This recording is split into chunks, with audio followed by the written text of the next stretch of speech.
বাগুরতা বাজারে অনেকই এই সোনা তামা রূপার অলংকার দোকান ছিল, এখন সচরাচর এইসব দোকান দেখা যায় না। এর কারণটা কি?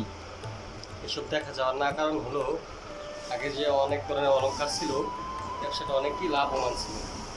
এখন আর আগের মতন লাভবান নাই, যার কারণে এই ব্যবসা থেকে অনেক মানুষই বিলুপ্তি অবলম্বন করতেছে। আচ্ছা আচ্ছা।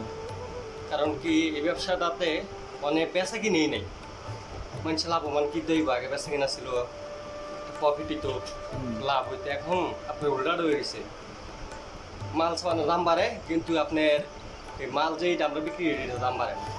মানে দাম বাড়ে না? না মানে আমরা যে গহনাটা বানাই এই গহনার দাম বাড়ে না, কিন্তু আমাদের যে সামানগুলো কিনতে হয়, হুম ডাইস দানা অন্যান্য যাবতীয় জিনিস, হুম।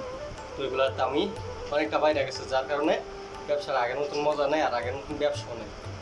তার মানে যার কারণে বিলুপ্তি লুপ্ত হইতেছে, তার মানে এই কাজ এখন বিলুপ্ত পথে চলে যাচ্ছে চলে আর কি। যেতেছে আস্তে আস্তে। হওয়া মানে এই ঐতিহ্যবাহী মানে ধরে রাখা আর সম্ভব হচ্ছে না আস্তে আর কি। আস্তে, আর সম্ভব হচ্ছে না। এখন আর আগের মতো কারিগর নাই। না না না, এখন সবাই আস্তে আস্তে বিলুপ্তি হইতেছে। কারণ কি, এটা আগের মতন মজা নেই, যার কারণে এক এক কারিগর এক এক পেশা যেতেছে, এটা বাদ দিয়ে।